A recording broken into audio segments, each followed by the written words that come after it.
A goddess fell in love with a poor man, but the emperor took her away. Part 1. In the mist-cloaked valleys of ancient China, where rivers carved stories into the earth and mountains bowed to the heavens, there lived a woodcutter named Lin. His hands were calloused, his robes patched, and his heart as vast as the sky. Each dawn, he ventured into the forest, not merely to gather wood, but to mend the world in small, quiet ways. He freed sparrows from tangled nets, shared his meager rice with stray dogs, and sang to wounded deer as he tended their injuries. The villagers called him Xian Shan, kind heart, and though he laughed shyly at the name, the gods did not. High above in the celestial realm, a goddess named Li Wei watched him. She was a weaver of starlight, threading constellations into the Jade Emperor's robes. Yet, the longer she observed Lin, the colder heaven felt. Mortals were fleeting, she knew, a blink in the eye of eternity.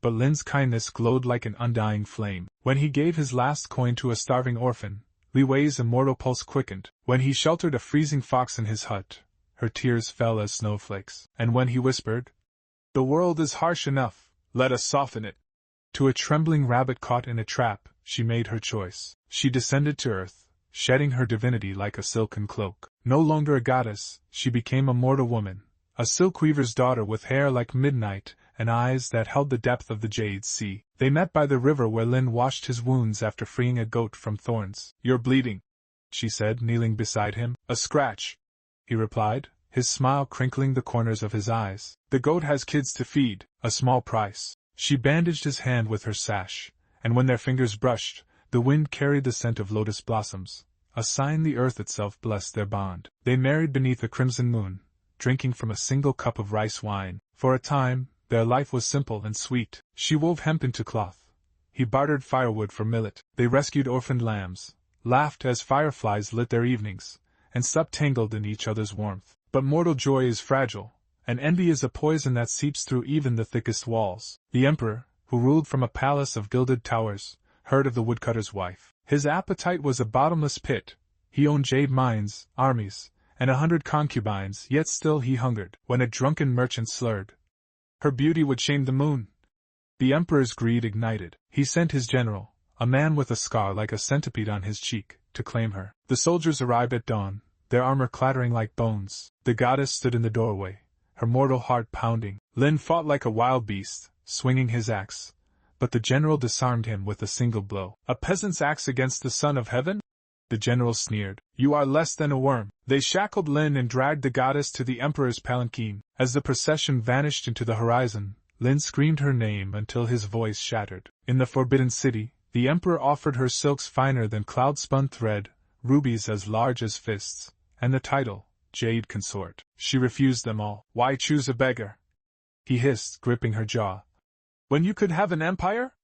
"Because he sees me," she said, her voice steady. "You see only your own reflection." Enraged, he struck her. Her mortal body, frail, human, collapsed, her head striking marble. Gold-tinged blood pooled around her, and the emperor stumbled back in horror. For a flicker, her divine aura blazed, a glimpse of the power she'd forsaken. Before her eyes dimmed, death could not hold her. Her spirit soared, wings of starlight tearing through the veil between worlds. The Jade Emperor awaited her in the clouds, his face stern. "You may punish the mortal," he said, "but only through mortal means. The balance must be kept." She nodded. Her vengeance would not be a typhoon, but 1,000 needle pricks. The Emperor's torment began that night. Silk moths hatched in his robes, devouring dragon-stitched threads until his tunics hung in rags. Rats gnawed the legs of his throne, and at his grand feast, it collapsed, spilling him onto the floor. Wine soured in his cup, concubines' perfumes reeked of rot. He woke screaming, clawing at phantom scorpions only he could see. "Sorcery!" he raged, but his priests found no spells, only the quiet wrath of nature. The goddess haunted him as a spectral crane, perching at the foot of his bed, shrieking, "A throne built on greed is a nest of scorpions." His mind unraveled like frayed silk. Meanwhile, Lin returned to his hut, hollow but unbroken. He buried her silk sash beneath a pine sapling, whispering, "Grow strong, little one." She loved life. Unseen, the goddess tended to him. A lost lamb found his door. A spring gushed in his barren field. When bandits stormed the village, a crane led him to a hidden cave. Villagers called it luck. Lin called it mercy. But the emperor's reign crumbled. Peasants, inspired by tales of the kind heart, revolted. They marched, torches blazing, chanting Lin's name like a prayer. The emperor fled his palace in tattered robes, raving to the mountains. Years later, a shepherd found his bones in a wolf's den, picked clean and forgotten. Lin grew old, his hair silver, his smile still warm. Each dawn, he lit incense at the pine tree, now towering and strong, and murmured, "I hope you found peace." The goddess watched, her heart a storm of love and sorrow. She swept his tears into morning dew, softened winter's bite, and on his final night, sent a crane to guide his soul gently to the stars. In the heavens, the Jade Emperor sighed. Was vengeance worth the cost?